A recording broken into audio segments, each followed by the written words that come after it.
I'm an interview host. I'm also a doctor, so I'm interviewing people nonstop, right? Yeah. This is what I do in my clinic all the time. So when did you make the switch from doctor to actor? So I still practice medicine. Yes, very of course. much so. Yeah. So how I guess I started the blend of the two when the pandemic hit. Before we get into the interview, if you could hit the subscribe button, I would appreciate it so much, and it doesn't cost you a damn thing.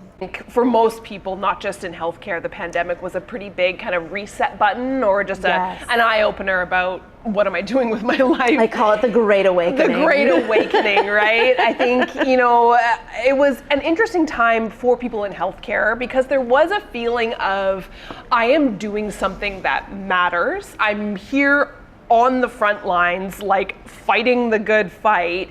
It was a bizarre time because nobody in my era, my vintage of medicine, ever expected this to happen. We weren't trained for it, but the people a couple decades older than us very much were. There were jokes like, I had to get my SARS glasses out again from storage. Like, they had to get their SARS equipment out. Here we go again. You're like, oh, they've been through it. But for people in my era and below who were coming up in the medical industry, we were like, oh, I was not expecting a global pandemic as part of my medical career. Fair. Neat. There was something that kind of that weird, this is kind of exciting in a gallows humor kind of way.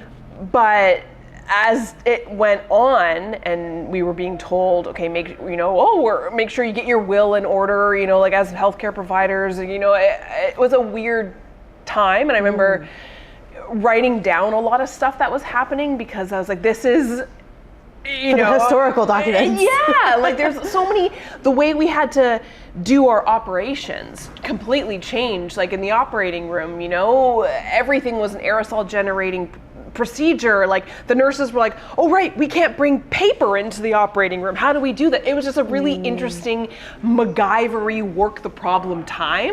And we all felt like we were part of the war effort. But then as it went on, as we all, I know, felt, it kind of became, all right, this is going to sound so bad. None of it was fun, but it isn't fun anymore. People are like, I'm sick of making sourdough. I don't want to stay home. This is getting old. Yeah. And I started realizing, like, I need to do something else to keep medicine being enjoyable, because I genuinely love my career in medicine, but something is missing. And the Second City at that time was doing free improv classes and shows over Zoom for healthcare workers. Nice. I was like, this is great. They're like, you need to laugh. Correct. We do, or we cry. And so I started taking online improv classes and having the best time.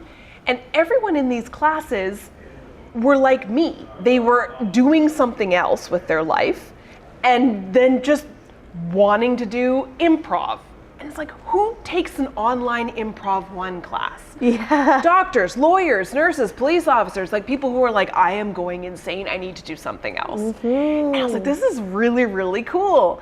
And I kid you not, I still keep in touch with a ton of people from that improv 1 class. Amazing. And I don't think any of them were from Toronto. We were from all over the world.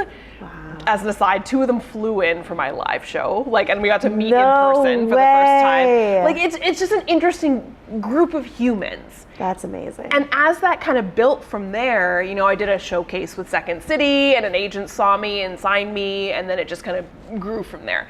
Nice. But every acting class I would take, there'd be more and more people that I'd meet who were like, I never went to theater school. Like I'm a teacher, and I thought I'd want to try the acting thing. And I thought that was pretty darn cool. And so that was, again, the nexus of my podcast was meeting all these people who I dubbed second act actors. Yes. People who had other jobs and are either pursuing a career in acting, like doing a complete 180, or like myself, finding a blend of their first act career, myself as a doctor, but also doing something creative and fulfilling, like acting, like improv and stuff like that. On the side, yeah, sure, but also, trying to do a blend of both. Yeah, Yeah. absolutely. That's amazing. Thanks. I love that. Thank you. But one of my favorite moments of a 1-year anniversary party was the guest being like, you can't be a doctor and an actor. And I was like, she's actually here. And she's like, yeah, she's up next. And I was like, no, really? She's right there. It was so funny. So funny. We're the odds. I know. Of all the careers. It's so great. And I'm not the only one. I mean, I've had, I think now 4 doctor actors on my show. Nice. And we have our own little Facebook group. I love And there's also lots of nurses and stuff like that, other healthcare workers. But yeah, there's about, I'd say, I know of at least 2 in the city in Toronto. It's about 7 of us across the country. I'd say about 20 of us in North America in our little Facebook group. It's a career that doesn't lend well to acting, I don't think, but it's definitely a career that I know I have gotten better at because of my acting. Oh, amazing. I know now that there are things that being a doctor has made me a better actor, but for the longest time I was like, no. I am so much of a better doctor because of my acting and improv training. It has made me a better doctor. Amazing. How has it changed for you? I think the biggest thing is because medicine and other careers that require like a tunnel vision focus, and the only one right now I can think of is some of the people I've talked to who are lawyers. You know, when you have to dedicate so much of your life, your glory years, my precious 20s, bye-bye, to school, right? Like I was in school from age 5 until I was like 32, studying to be a doctor. I love school. I love school. And so like professional careers like medicine, like the law, where you can't look outside, you have to have your blinders on. You have to just go nose to the grindstone. I think if you continue like that into your work as a doctor, like once you finish your training as a doctor, if you continue like that as a doctor, I think personally, and I'm sure there are people who disagree with me, I think it's a huge detriment because I know I would have really struggled to continue to connect with patients. I would have been a great scientist, a great scientific doctor, but I think what acting has done has reminded me about, you know, how to connect with other humans, how to listen to other humans. Improv has allowed me to, again, that listening, to be open and to not completely shut off what someone is saying. Because improv is all yes and, right? It's saying, yeah, let's keep going. And I think where medicine goes so wrong, and thank goodness we've changed out of like the doctor is the voice of God, right? The paternalistic, I am the doctor and I am right. We've shifted so much in medicine, thank goodness. And honestly, I think it's because we have way more women than men in medicine right now. I am in full agreement with that statement. Sorry, women are way better at medicine. But sorry, not sorry. Well, yeah, but I think it's because, but like we are known to be communicators, we're known to be empathizers, we're known to be open and listeners because we've had to been for generations. We have to for our own safety. We have to for the nurturing aspect. Anyways, I could wax poetic about it. But I think as a doctor myself, that yes and philosophy of improv really allowed me to listen to my patients better and be like, yeah, tell me more. Like as a scientist, you need to be curious. That's like the base level of science is when things go wrong or when somebody's saying, I disagree with you or you're not correct, as a scientist, you cannot be like, nah. As a scientist, you need to be like, ooh, tell me why. Let's talk about that. This is supposed to be exciting, right? Like, ooh, you disagree with me? Ooh, my experiment went wrong? Ooh, cool. Why did that happen? Let's do more. Let's be curious.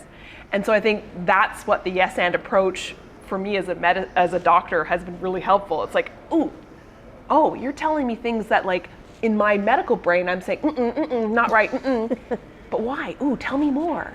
And so, oh my God, it's made me so much happier as a doctor, but so much better as a doctor as well too, I think. I'm going to assume. Hopefully my patients agree. I'll take your word for it. Yeah. Thank you. I feel better as a doctor.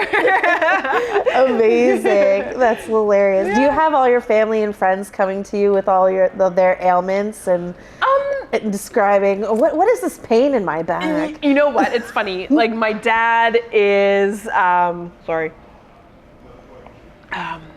delicious water out of a great mug, by the way. My dad's pretty good about it. You know, there are some funny things where, you know, he'll say, "Oh, my ankle hurts," and I'll say, "Oh, you should do blah blah blah." Okay. I'm like, no, like that's actually my job. I get a lot of friends who have children, and they come with me with questions about their kids, and I feel really bad. I don't know the answer a lot of the time to like, what is this rash? And I'm like, I'm a sports doctor. I don't know. Right. But I think, you know, it's not as bad as it once was. I think because people are realizing like, oh, she only knows like knee pain. She can't tell me if this is impetigo. But I used to live in a very small town, and it was just, you'd be in Costco and people would be like, "Hey doc, I got this." And you're like, "Oh, okay." It's fine. It's fine. I try my best. Yeah, I mean, the healthcare system is in shambles. The least I can do is be like, I don't think you need to go to Emerge for that. Yeah. Don't waste your time. Yeah. My sister's a nurse, so I'm always messaging her like, "Am I dying?" Yeah. I'll just like send her a picture. Right. Like, and how long do I have to live? I have in my house, I'm like, I have a first aid kit and the ability to do sutures. Yeah. So I'm like, if anyone cuts themselves, I do not want them going to the Emerge and like sitting there for like 14 hours. Right. I should be able to help you.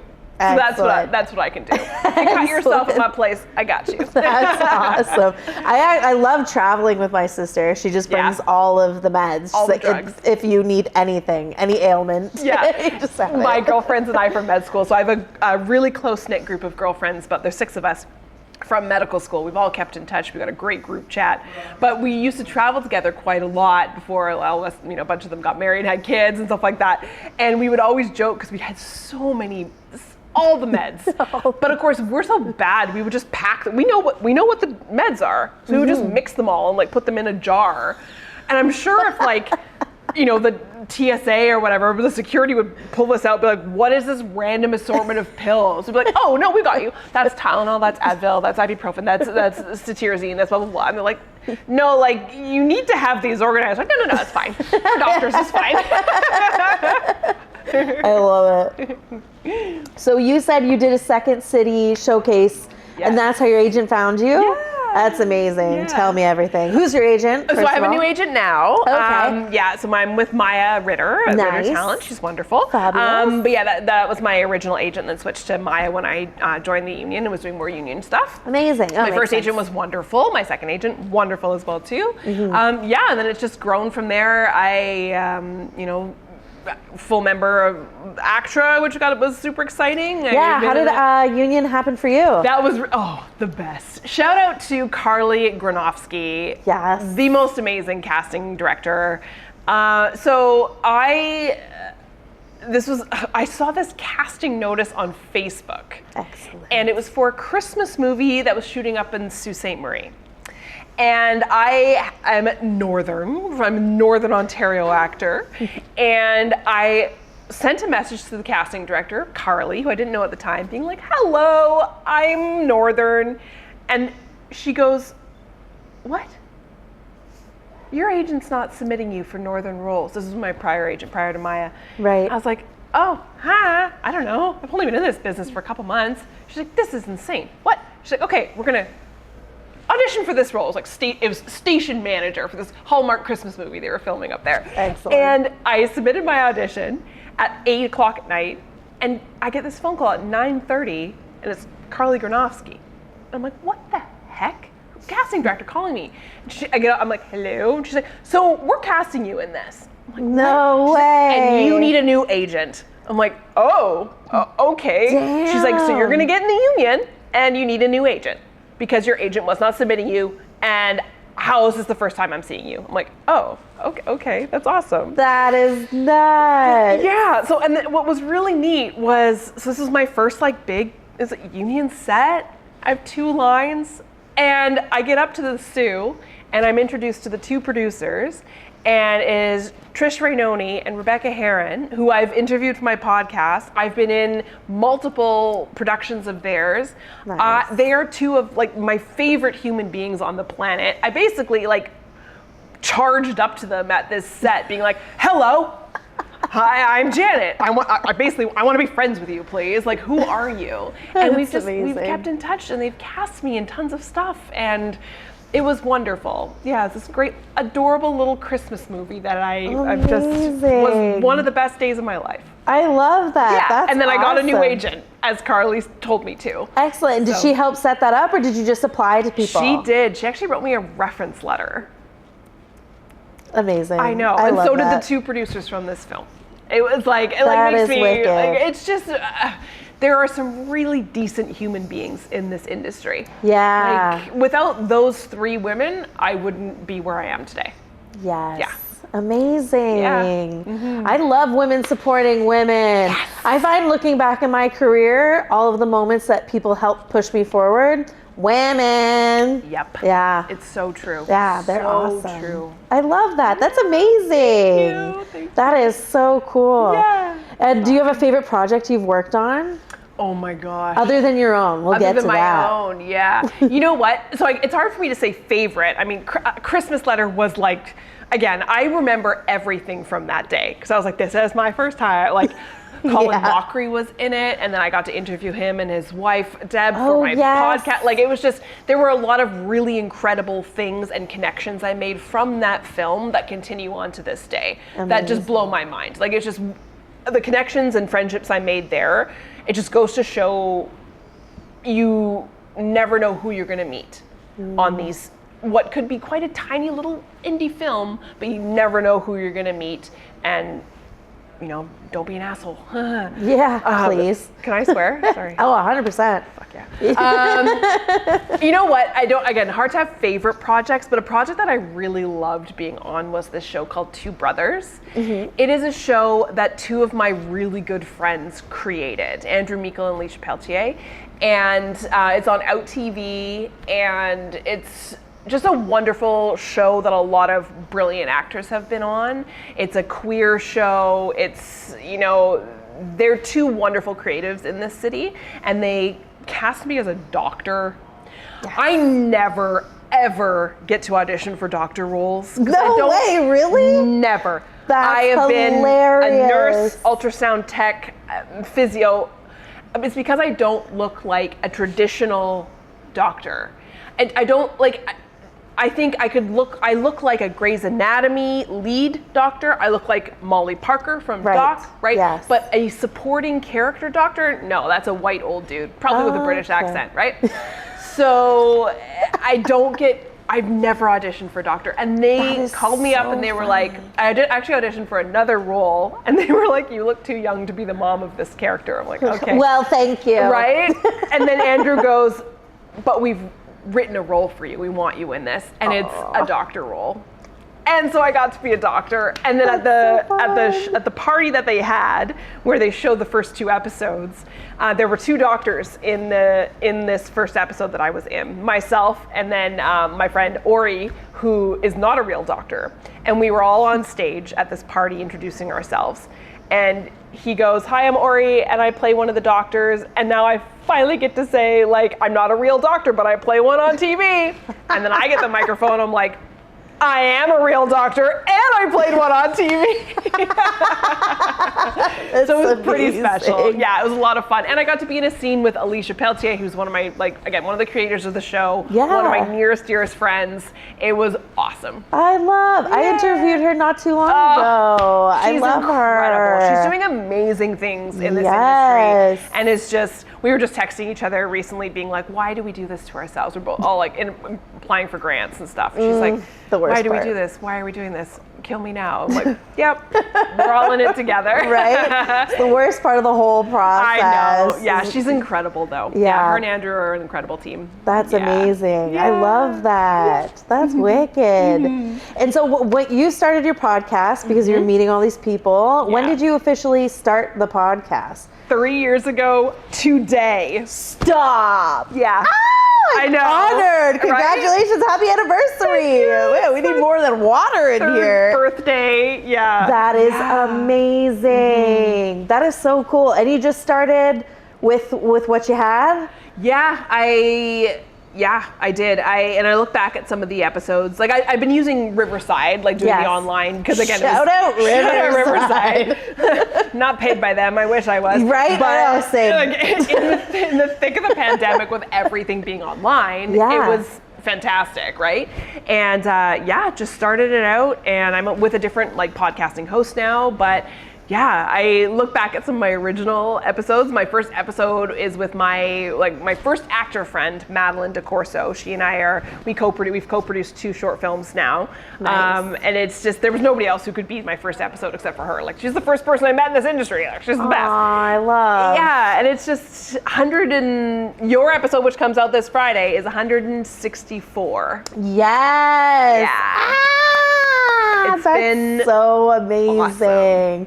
And award-winning as well. Yes, toot that horn. I know, right? It's really cool. Like, I think, I don't know, and I never expected it to get this big, but also, this is gonna sound so conceited. I'm not surprised, because the people who I've had on my show, their stories are so powerful. Yeah. And it's just really exciting to get to share people's stories with the world.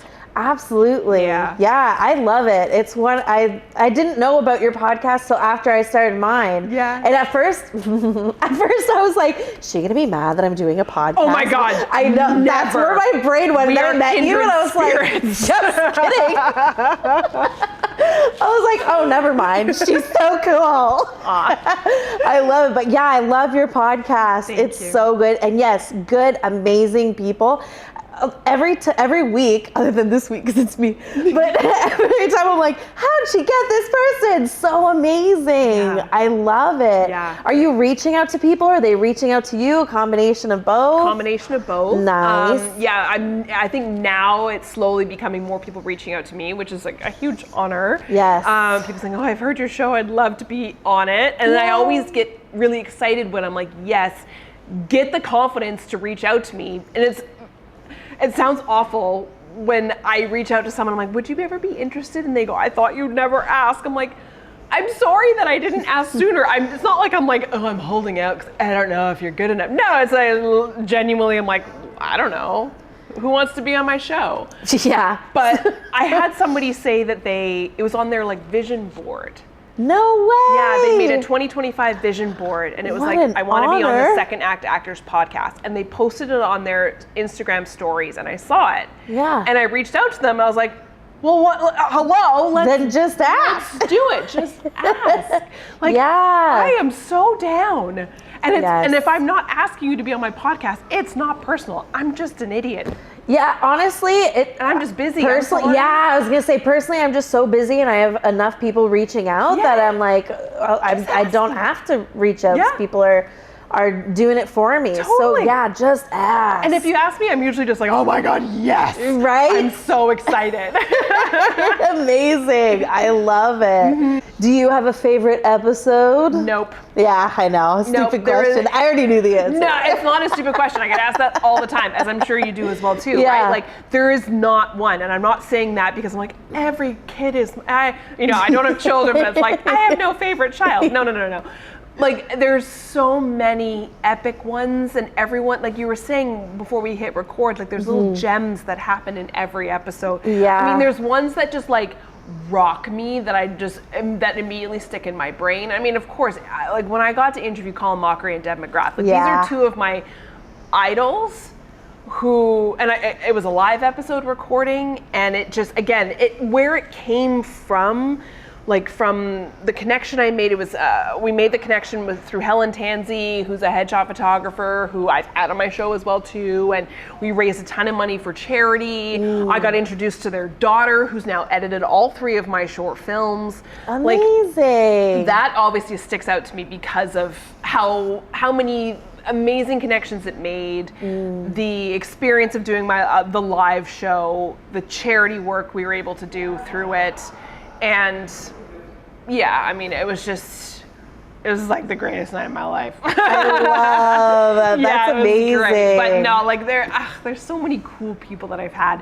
When I was looking back today, just being like, little birthday celebration. I was like, damn, there's been so many cool people. And it's just interesting to see where people have gone. What they've done. Yes. And especially when people are chatting with me and I'm like, well, tell me what you're excited about looking forward. What are you looking forward to this year? And a lot of times they're like, oh, I can't tell you. I'm like, oh, that's my favorite. That means you're under an NDA for some epic project. And then the project comes out and I'm like, look at this. You're doing the thing. So sweet. You're doing the thing. It's so cool. So cool. Yeah, it's so neat. I love that. Mm-hmm. What are you excited for, looking forward to these days? Ooh. Looking forward to, we just finished my production company's third film, which was really exciting. Amazing. We will be finished my second film. It's taking a little bit longer in post, probably within the next couple weeks. Amazing. And then the first film I ever made is going to be at the Toronto Short Film Festival. Yes, and it so is. in a couple weeks, and so we get to see it on the big screen. I've never seen anything up on a big screen. Oh my gosh. I'm so excited for that. That's going to be really, really cool. That is amazing. Yeah. Our little short's called You Deserve It, and it was written by Madeline DeCorso, my episode 1, my co-producer. And I'm in it, Madeline's in it, my friend Netta is in it. They were also in an episode of my podcast as well too, teacher turned actor. Amazing. And it was the first short film we ever made. We had an all women and non-binary cast and crew, including post, which has now been our production company's mandate. And it was just a lovely day on set. And our director is her directorial debut, Hannah. And so the fact that our first film gets to be in a film festival, we're like, ayo. This is gonna be. I'm gonna cry. I don't know about everyone else. I will cry. Yeah. Yeah, that's fair. Yeah, it's that's a pretty fair. special one. Yeah. That is so cool. Mm-hmm. And so your production company being all women, all non-binary people, was that from the get-go or just that naturally happened and you're like, this is how we're gonna do it? So from the beginning, that's where it started. My second film, we had men involved. No, I'm just kidding. Lovely men. But our first film and our third film, our second film was wonderful. I'm so proud of it. But afterwards, we were like, I think we're going to go back to that mandate of all women and non-binary individuals. Amazing. So our first and our third, and I think from here on out, we'll try our best to do that. For cast as well? Cast as well. Ooh, yeah. that's and post. cool. Post-production is always really tricky. Yeah. Because it's traditionally there's a lot of roles on set that were very male dominated. So that's why we wanted to have women and non-binary individuals in key roles like grip, gaffer, post-production, sound, color, where it's hard to find women and non-binary folks to give them the opportunity to, as our gaffer, Brooke, she's like, I get to play with equipment. She's like, I never get to play with equipment because again, in a, traditional male-dominated role of heavy equipment chucking stuff around. Right. She's like, I never get experience because they don't think I can do this job. And so you come on, she's like, you invited me on set and I get to play with the equipment so I can gain the experience. And I remember, it was actually Rebecca Heron, one of the producers for Christmas Letter. I was on her second film as well too. And I remember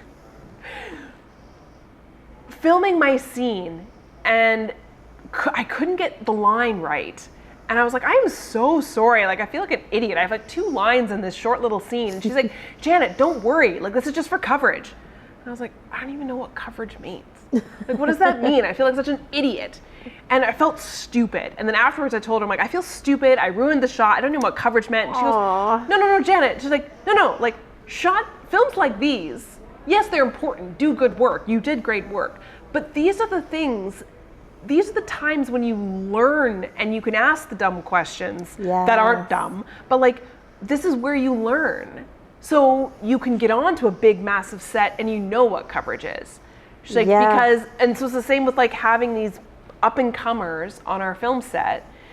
We want to have this environment where it's You can ask that dumb question. I literally Googled, what does a producer do? I don't know. I went to med school. I didn't go to film school. So it's like, these are these times when you can learn and experience and play and be like, what does this button do on the camera? Like, play with it so you can get the experience. So when you go on to a bigger set, you're in a no ego environment. You're with a bunch of other people learning what to do. It's awesome. Absolutely. It's so fun. And like, it's tough to have that environment. And I see it in medicine all the time. When people are like, oh, I should know the answer to this. I don't want to speak up. Oh, I should know how this works. I don't want to speak up. I feel stupid.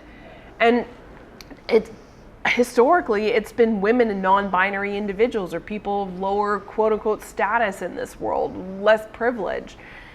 And it's really cool to try and foster an environment in both my medical practice and now in the entertainment industry where people feel comfortable coming up and being like, I don't know the answer to this.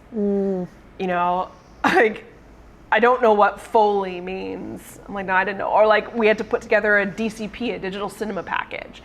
And my director was like, what the hell is a DCP? I'm like, oh, I know the answer, because I literally had to Google it last week. Yeah. But I just love that environment of no ego, of creating and being curious and asking questions and saying, ooh, does this work? No, I don't think that works, and nobody getting all butthurt about it.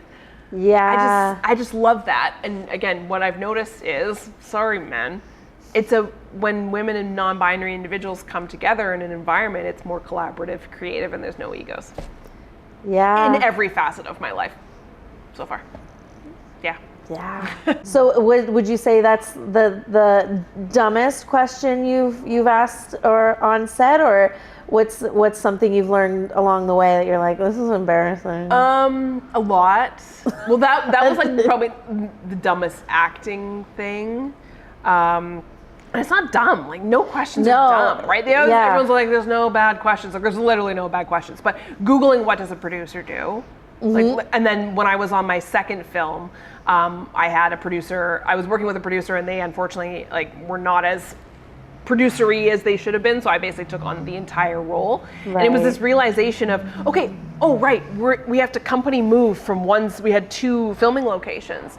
Who's in charge of making sure we have enough space in people's cars? Do we need an Uber? Oh, it's me. Like, just stuff like that. Right. And then, working on post-production sound and being like, oh, right, who's in charge of, wrangling the director to make sure he's communicating with the post-production sound? Oh, it's me. It's my job. It's the producer's job. Right. And so, and again, Googling what Foley is, I didn't know. And they're like, do you want Foley? I'm like, I don't know what that is. I don't know. I trust you. Right? I trust your judgment. Exactly, yeah. But again, how are you supposed to know these things until you learn them? Yeah, exactly. This is what science is. This is what learning is. It's being curious. It's been, as the time goes on and we're learning, I now know what a producer does. I know what a Foley artist does. And now it's like, okay, when somebody comes to me and is like, I don't know what you mean by DCP. Do we need that? I'm like, oh, I know that. And I'm going to answer and not be like, you should know the answer to this. Yeah. Which is such a traditional, paternalistic, male-dominated medicine thing. It's like, no, never. 100%. It's not going to happen. Change. Right? Yeah, I love, I saw a clip, I forget who was saying it, but just that the indie space is the best space to be in. Like, everybody wants to be like with HBO and Netflix and doing the big budget things, but this is where you get to be messy and nobody cares. Yeah. Like, I had to releasing my podcasts, when I first started, I missed a week and I could have ripped myself apart, but then I was like, wait a minute, I have 3 followers, nobody cares. It's okay. And it's also I know I'm like, as soon as you said that, I'm like, oh, I have anxiety by proxy. I'm like feeling you, girl. Feeling you. But it's an interesting, when it's yours. Yeah. I remember thinking to myself once, oh, you know what's funny? It's actually this week. usually I release my quote post, like powerful quote that the guest says on a Tuesday. Okay. But Tuesday, today, is my podcast birthday. Yeah. And I wanted to release a post about that. And I was like, oh no, everything's gonna get thrown off. No, Janet, this is your podcast. Release the quote post on a Monday. Right? It's yours. Yeah. You can do whatever the heck you want. Exactly. No one cares. The world is not going to burn. No, and today. literally no one cares. Yeah, literally And isn't no that one. great? It's so great. It's liberating. It is so freeing. Because, I'm like, oh, I have to do this the same time every single day. And I'm like, people, when it comes up on their feed, they're not like, 59 minutes ago. Ooh, usually it's 2 hours ago. That sucks for you.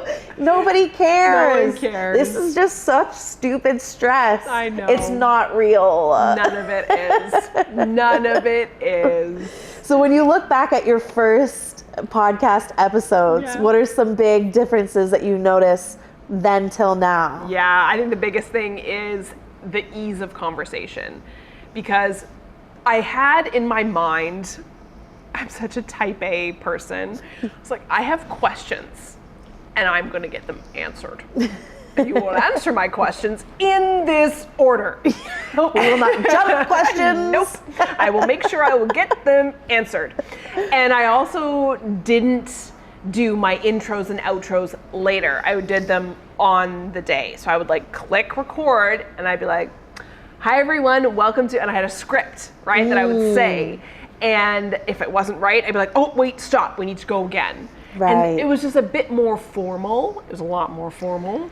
Yes. And what I was realizing, and what I realize now, and just as time goes on, the joy of the podcast medium is people like the idea that you are sitting on a couch in their living room listening to this.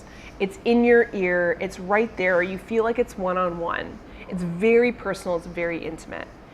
And the casual conversation is the best. So what I would do is I would just sit, and now I just sit and I listen. And if, there's questions I love to ask because I love hearing people's answers. And the flow generally tends to go to those questions. But when it's just a casual conversation of just listening to someone's story and not interrupting them to be like, now we answer question number 2, it's just wonderful. And I think the ease that people have, you can visibly see the ease that people have because they're expecting like an interview. And when it doesn't happen, they're like, oh, we're just sitting here shooting the shit. Yeah. There's no agenda. It's just I get to have a conversation with a friend. Yes, exactly. I love that. Yeah. I was the exact same in the beginning. Yeah. And they're my friends I was interviewing. And I'd be like, do you think, like, it's just so bad. It's so bad watching the first ones back of like how stiff and unnatural and how like TV host I was trying to be. Yeah, yeah. And even that's changed now. Totally. Like, so it's very interesting seeing the differences from the beginning. Yeah. I love that. That's amazing. And your production company that you started. Yes. Why did you want to start a production company? Initially, there was no way. There was this Canadian Film Festival along with the Firecrackers department. If you know the Firecrackers, is Naomi Sinikas, who I love. I've had her on my show. She's incredible. She started this group called the Firecrackers, which is all about amplifying women and non-binary stories in the entertainment industry. And they put together a contest with the Canadian Film Festival to try and get women more involved in comedy. And they said, okay, it was like a 48-hour film festival, but we'll give you a month. Okay. So they're like, we'll give you some prompts. They gave us the first line of the film and the last line of the film and a prop that you had to have. Interesting. And so I saw this kind of pop up on my social media and I was like, oh, that's kind of fun. Maybe. And I reached out to Madeline DeCorso and was like, do you want to maybe do this? She's like, yeah, I think I do. And then of course, what started as like, let's just do a little teeny film with our phones, turned into like, and then we're like, oh, Okay, now we're actually like making a movie with people, with like legit crew, and we need catering, and we need to, and so it turned into, I think I need a production company, because again, I'm a logical, pragmatic person who's like, if I have a production company, I could rent equipment to myself. And so like, yeah, it started, and then of course, I don't have, I know I've said this a bunch of times, I don't have children, but I'm assuming this is what it's like when you have kids. You go through making a film, and you're like, this is the worst. As a producer, you're like, this sucks. There's so much work for like no anything, it's expensive. When you're in the filming aspect of it, you're like, I don't really know. And then it's done, and you're like, I'm never doing that again. And then 2 weeks later, you're like, when are we doing that again? That was kind of fun. And here we are. We've made 3 films. Amazing. And we wrapped 2 weeks ago our 3rd film, and we're still in the stage of like, we're never doing it again. Give us some time. We'll be like, and now we're in pre-production of our 4th film. Damn it. It's I addicting. love it. Yeah, absolutely. Yeah. That's amazing. Yeah. And so how do you come up with the stories for all 3 of your films? Is it the same writers? No, so I've had, so Madeline wrote our first film. Yep. Again, what's really interesting is that all 3 films, I believe our last film was based on a true story as well too. Have been our stories from our writers' lives. So Madeline DeCorso wrote the first short, Netta Rose wrote the second, and Lisa Alves wrote the third. And yeah, they've all just been like writers in my world. I am not a writer. I've written 1 short film, which, hello, we will be making another film. God damn it. We'll be making another one. My 1 short film idea I will be making. Amazing. And I'm not a writer, so I've just, found really interesting human beings who are writers. And now I'm at the point where I've had writers reach out to me and say, hey, I have the short film idea. Would you be interested in producing it? And I, a lot of times, unfortunately, have to be like, it's not within what we talked about before. It's not within the brand of my production company, or it's not really what I want to align myself with, but it's really cool to see what people are coming up with. So amazing. Yeah. So if any women non-binary writers out there, we're always interested in people's ideas. Amazing. Yeah. That is so fun. Mm-hmm. Yeah. And where do you want to see your production company go? Ooh, good question. So I already know, I was supposed to say this is so just douchey. I already know where it's going to go. I don't. But I know where it's going in the next couple of years. We are expanding out from short films. Obviously, my production company will keep second act actors going, but we are expanding out of short films because I have the rights to a theater production. So we'll be doing our first theater production in 2026, which is really exciting. And then we have a couple ideas for some possible, like a fictional podcast came across my desk. Ooh. And I thought that looked like a lot of fun. That would be kind of cool. That is so cool. There's also, I got a pilot come across my desk, which was a fantastic sounding pilot, which, we shall see what funding we get, fingers crossed. But amazing. I think right now we've just done shorts. It's funny, I don't see a feature film yet, but because it hasn't come across my desk, right? The right one hasn't come across my desk. But the theater work that's coming up is going to be really cool. And the idea for a fictional podcast sounds really neat as well too. So that's expanding so outside fun. of the film and television realm into more of the live, whatever happens. So just what I think the biggest thing is, I don't know about growth. Like, oh yeah, I want to win an Oscar, sure. But what I want to see is, I want to see neat projects coming across my desk, and then I want to have the ability to say, yes, I want to make that because I want to amplify that story. It's funny, my kind of acting coach mentor, we worked on what is my thesis statement, which is such a science thing to say. What is my life statement? And it was, to give voice to my inner child so others can begin to hear theirs. Aww. And so that's what I've really tried to do with my podcast is, try and bring as many people's stories to life, give them a place to share, but then also now trying to have people come, send me things and say, do you think you'd ever want to make this? and I want to have the ability to be like, hell yeah, this Yes. deserves to be told, and I want my production company to back this. Amazing. And yeah, so we'll see what happens, but it's just trying to be as open and as curious and as yes Andy as possible. Yeah. Amazing. Yeah. That is so cool. And what about the podcast? Where do you see its life going in the next few years? It's a great question. I don't actually know the answer to that, right? Like, I think, I've kind of flitted in my mind, do I want to kind of say it's 200 episodes and that's the end, because I kind of want to make sure it's like a Schitt's Creek effect, right? You finish when everyone is happy and saying, I think it's the natural end of this, as opposed to, we're canceling it. Right? Yeah. I have a lot of fun doing it. I really enjoy it. It's a ton of work, as you know. I do it all myself. I edit it all. I do it all. Yeah. It's a ton of work. It's feeling like it might be coming to its like genuine end soon. Just because I'm like, you know what? I think I might be ready for something else. But what I do know, one, it'll have to end because I'm such a type A person. It'll have to end on like an episode 200 or 250 Right. or 300. It wouldn't be like 267. No, that would drive me insane. But I do know my last episode is going to be my episode. So someone interviewing me. Oh, that's so sweet. Yeah. That's good. I was like, that's what I'm going to do to that. my gift it to myself. Someone I interviewing me. love that. Yeah. That is so cool. Yeah.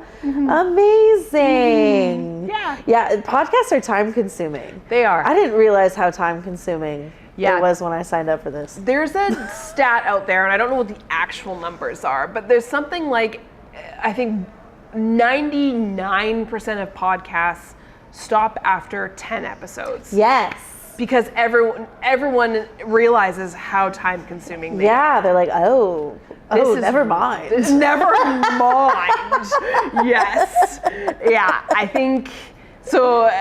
Whenever a lot of people approach me saying, "Oh, I want to start a podcast." Oh, I'm like, and I don't want to be like Debbie Downer because I want to be all like, "Yeah, do it." But I'm like, bro, it's a full time. It's so much more work than you expect. Yeah. So much It more. really is. And I've even heard people say that, and I'm like, yeah, okay. Yeah. Yeah, really, a lot of work. And then you get into it, you're like, yeah. oh my God. You're like, no, it's actually all consuming. Yeah. Yeah. It's fun, but It's fun. I love it. yeah. I'm not a huge fan of the editing part. It's a lot. It's a lot. And I think, I remember thinking to myself, if I could outsource a lot of these things, would it be more enjoyable? And I don't think it would, to be honest, because I control freak. I was like, I do like having the final edit I was before like, it goes in my to medical air. career, I don't outsource anything. I'm like, no, I will do it all myself. Yeah. But I think the amount of work that it is, I don't know. I don't think outsourcing any of it would make it more enjoyable. So I don't really know. Like, that's not the reason why I would stop. It's being like, oh, it's just so much work. I'm like, no, like every part of it is so much work. Yeah. Even the like interviewing stuff is a lot of work. Yeah, 100%. What's I your enjoy process for when you have a guest on? How much like background How much- research do you do? Type A? Not. I used to do a ton. Yeah. Not so much anymore, mainly because of the natural conversation flow. Yes. There's a discovery to it. Yeah. I will look up industry guests 100% because I usually want to discuss certain aspects of their industry career. Right. And there's certain like things I want to pinpoint. And this is a broad generalization, but usually my industry guests aren't as kind of forthcoming with a lot of their stories. Not because they have to hold it close to the chest, but they're just a bit more kind of introverted, and a bit, they're Not crew. loud actors. This is. You said it, not me.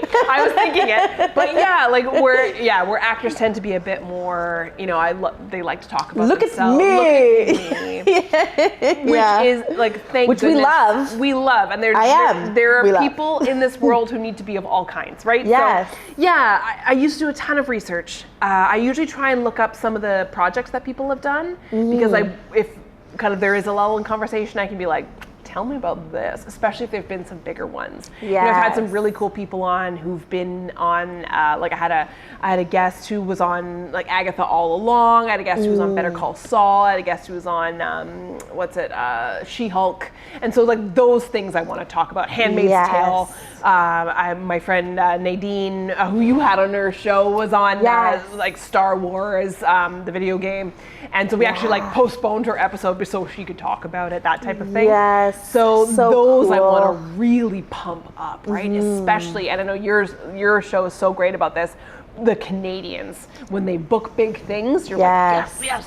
Right? Right? We gotta big up our own talent, 100%. Yeah. I love it. That's awesome. Yeah. And when we were talking on your podcast, we were talking about how we haven't worked in a while. Let's talk about it. I mean, I feel like your production company would fill the void. 100%. Right? Yeah. Did you actually, question, because my sister, I sent her an audition. They were looking for like emergency working or like people who work high stress jobs. Oh, yes. And she works in the ER. And so I sent it to her and I was like, audition for this. So we did her self-tape, we sent it off. And she's like, it was like a week before shooting. And she's like, so did I get it? I'm like, I don't know. You got to wait till like maybe even the night before. The night before. Yeah. She's like, well, I'm scheduled to work. I was like, honestly, you live your life how you're like without it, like expecting it. Yeah. And if it comes up, then you rearrange stuff. Totally. So was that an easy adjustment for you? Because she hates not hearing back. It drives her nuts. Yeah, I think it was interesting. I think having my other job allows me to not ruminate, of course. Yes. But yeah, it was a huge surprise how last minute casting is. And because it blows my mind because everything else is so scheduled in production. Yeah. Why is casting so last minute? But now I know it's because we think as actors we are the center of this solar system. Y'all must revolve around us. Yeah. When you actually get on set, you realize nobody gives a fuck about the actors. It's like, okay, please, can you just come on, say your line, and leave? We've been here for 14 hours. Right. And when I got into production is when I realized, and it's funny, like our last film, I was like, I didn't even see the actors, but I was like so busy. Yeah. There's so much that is involved. The acting really and truly can be last minute. Nothing else can be. So sorry, actors. Nothing else can be last minute. The acting, 100% it can be.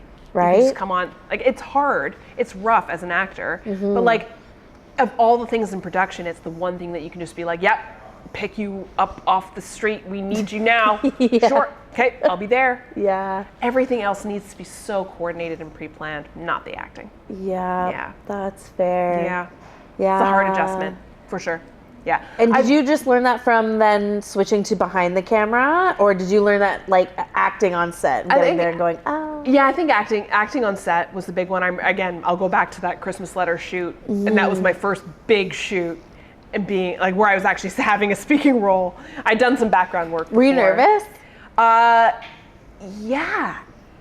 Yes and no. I remember not being very nervous because what was really interesting was for the first time, I'd done a ton of acting classes where you're doing scenes with a scene partner or you're with a reader and the reader doesn't give two shits and you're sobbing about your dead child and the reader's like, tell me more, ma'am.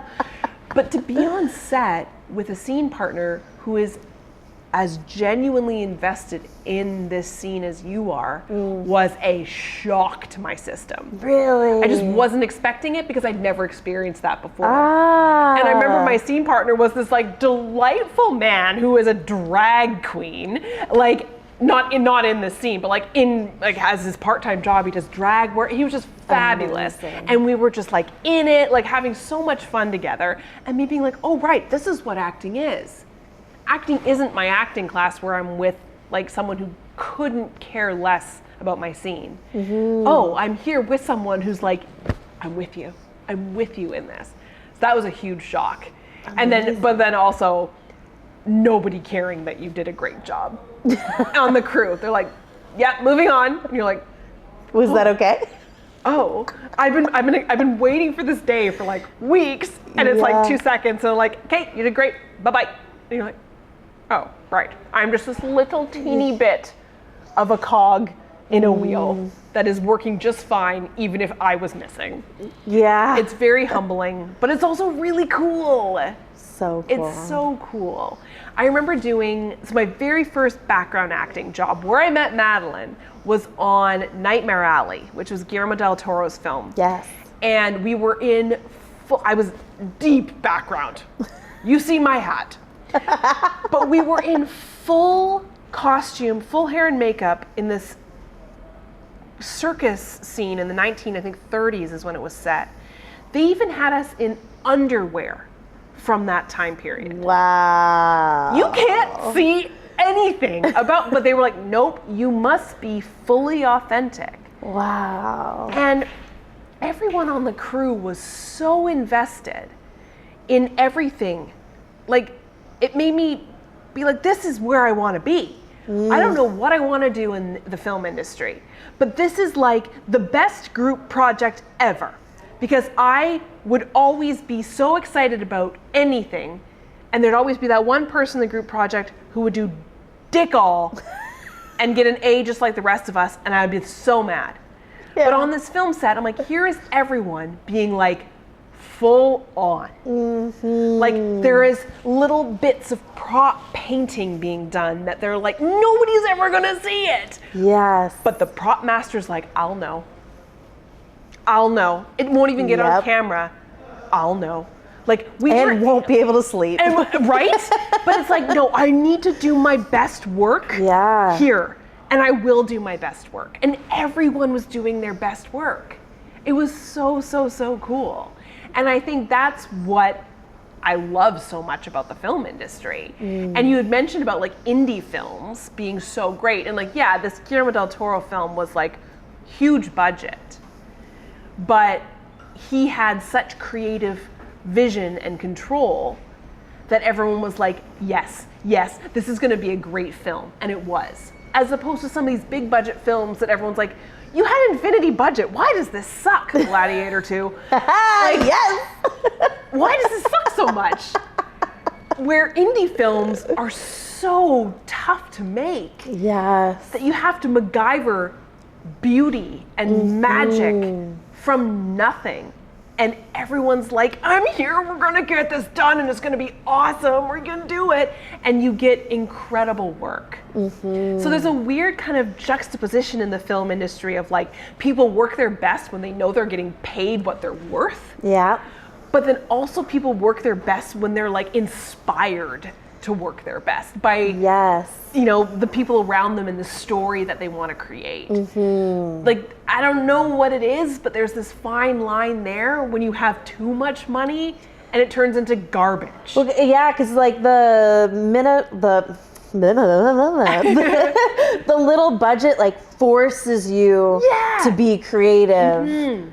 Where creativity is so welcome. Whereas like, big budget, okay, we don't have to make that chair, we'll buy a chair. Exactly. And, no, we'll make a chair from, you know, somebody in the art department I interviewed, she had to make like a gun, she made it out of like styrofoam and like piping and stuff like that. And it was like, it's just so cool, the stuff that they come up with.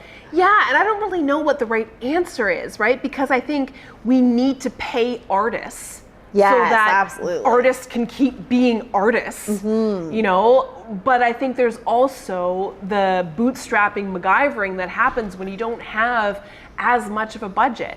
I don't know. It's tricky. Again, you have infinity budget and you produce crap. But also you can have an infinity budget but have such an artistic vision that allows craftsmen to make art. I like don't know. the sets of Wicked. Oh my God. Huge budget for Wicked, but like they did good work. They did good work. And so I don't know. I think it might be the people who are the visionaries at the top, right? And I think it maybe is like, what does a producer do? A producer, yes, is the money person who has to kind of hold the coin purse tight and say, no, artistic person, we can't afford that. But then also I think the producer's job is to be like, okay, we will let you do that. We'll let the reins go a little bit. I don't know. I'm kind of rambling because I don't know what the answer is. And I think maybe that is the discovery of art. But yeah, it's tricky. There isn't really a right or wrong answer. Yeah. You know, like what makes such an incredibly high budget film so wonderful is, I think, you know, the people at the top saying yes and. Yeah. You know, as opposed to, no, I'm going to hire my kid.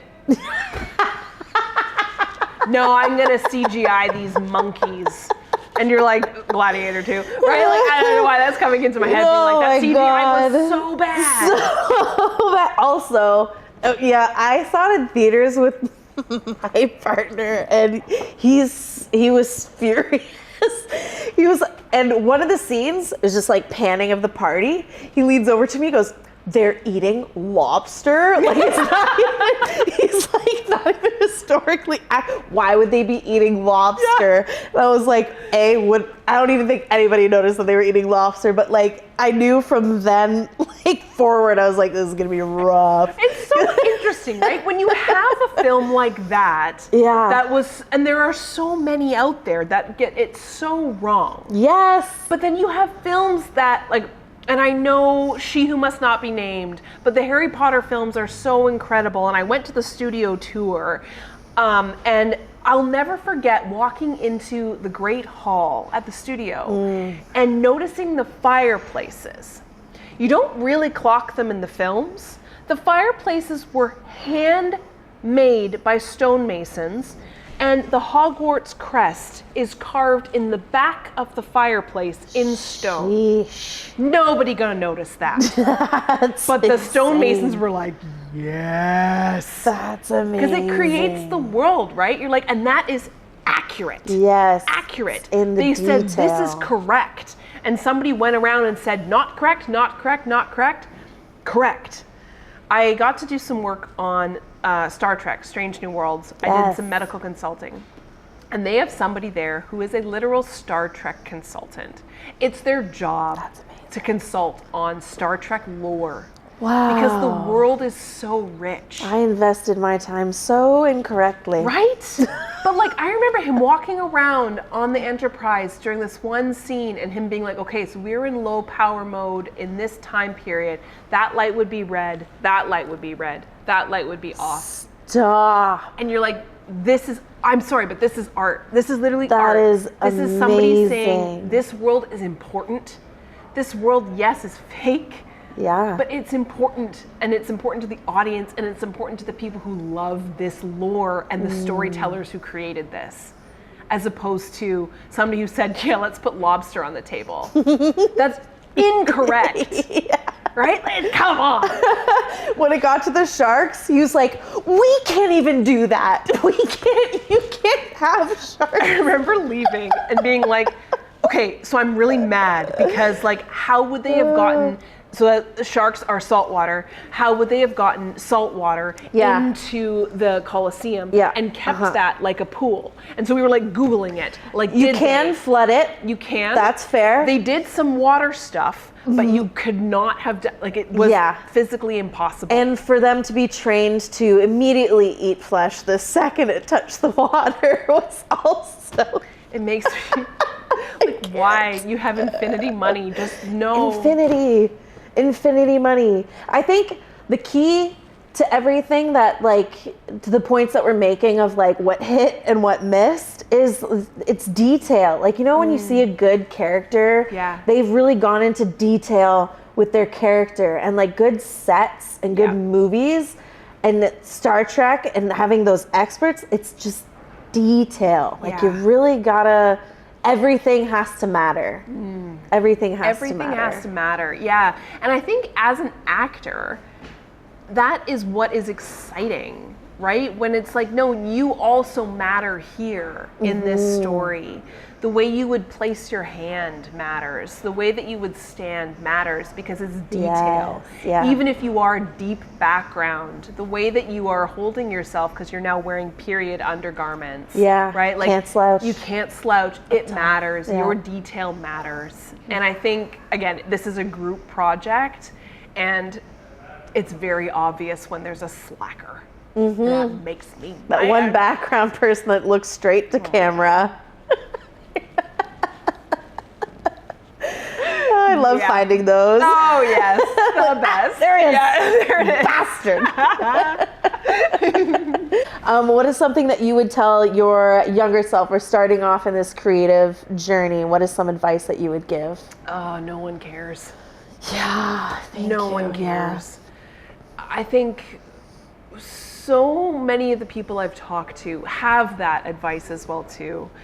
And it's easy to say, it's really hard to do because this is a visual industry. We are artists whose art is within us as opposed to artists whose art is external. Like if I was a painter or a chair maker or something like that and somebody says, I don't like your painting, you can be like, ow, but it's not, it's external to me. Yes. When somebody says, I reject you and your acting, I didn't like your performance, that hurts so much. So I think having the mentality of like, no one cares is so easy for me to say, but it really hurts as an actor when you bring so much to this because you have to. But truly no one cares because they are so invested in their own selves. We all are. And I think what is so wonderful about aging in this world, especially as a woman, is it is really hard to slowly disappear, which is what happens as women. As we get older, we slowly become irrelevant in society. That is a society problem. But also, I think if we can harness that, like that's pretty badass. Right? Slowly nobody cares about your opinion. Awesome. Then I'm going to express it louder, right? So I think that's what I would tell my younger self is that, you know, stop caring so much about what you think needs to be shown to people and just show what you want. Amazing. Yeah. I love that. Thank you. No worries. And if you could give this chapter in your life a title, what would you title it? Oh, fun. Ooh. I want to say, so my word of the year in 2024 was ease. Excellent. Because I was trying to find the ease in myself again. But I want to say like ease and I was supposed to say like rebirth, but I was like, that's a gross word. I was say like ease and like regrowth. I think would be my chapter right now. Nice. You know, it's just trying to find what makes myself feel at peace because I am a really go, go, go person. And I do find ease in the go, go, go, to be honest. But I want to kind of find not just the ease, but I want to find what allows me to kind of regrow like into who I should have always been, for lack of a better word. That sounds really kind of, I don't know, it's kind of sad, but I think that's what I'm like the most excited about is to see kind of what happens going forward. Amazing. Yeah. I love that. Yeah. Cool question. Thank you. I didn't come up with it, but I borrowed it. And my last question, because we were talking on your podcast when you interviewed me and you said, what advice would I give? And I said, do it anyway. And I think I've now started to ask people, like, for me, my blocks would have been, I'm too fat, I'm too tall. And we talked about that on the interview as well. And so my do it anyway is like, do it fat, do it stupid, do it wrong, do it badly. What, do it fill in the blank? What would your fill in the blank be? Yeah. You know, my gut answer is do it anyway. You know, but my other, I kind of say like, do it again. And I say that because what I've noticed in the last year with my acting is that because my brain is so logical, I can analyze a script. It's so good. But you don't get points for analyzing a script. You don't get points at all. Even though my brain says, no, that's how it should work. Right. Right? Like you've analyzed the text, you've found the answers, and now you're going to write the exam and you will pass, which is not what happens. Right. So I always do a take, and my reader, usually my friend Nadine and my friend Madeline, go, okay, now we're gonna do a fuck it take. Where you've got the take, you've got the one that everyone wants. It's like, yeah, great, cool. Hallmark mom, you did it. Now just fuck it, do it again, and just let it go. Just let it go and just fuck around with it. I remember my acting coach, I auditioned for a play and I actually got the role, and I was having a really tough time with the self-tape. And she was like, what is wrong with you? Like, why? And I was like, can I just do it insane? And she's like, yeah, just do it insane. Just do it absolutely batshit crazy. And then we watched the tape back and she's like, that's the one you're gonna send. That's amazing. You're right. She's like, so do it again. Because usually my first take is the logical type A. Yeah. This is the way that it should be. And it's like, no, do it again. Do it again and fuck it.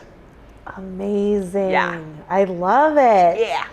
I love that so much. I'm gonna try that. Just do a fucking tape. But we already got it. Yeah. We already got it. It's print it. We got it. Now just do a fucking tape. Just fuck around. Who cares? Amazing. So fun. Pressure's off. Yeah. Yes. That's usually the one that you send. Amazing. Well, thank you so much for coming on the podcast. You. Oh my gosh, it was such an honor. Oh my gosh. Likewise. Kindred spirit. Beautiful. Thank you. Thank you so much for watching the interview. If you liked it, give it a thumbs up, leave comments below, be sure that you are subscribed, and I'll see you in the next interview.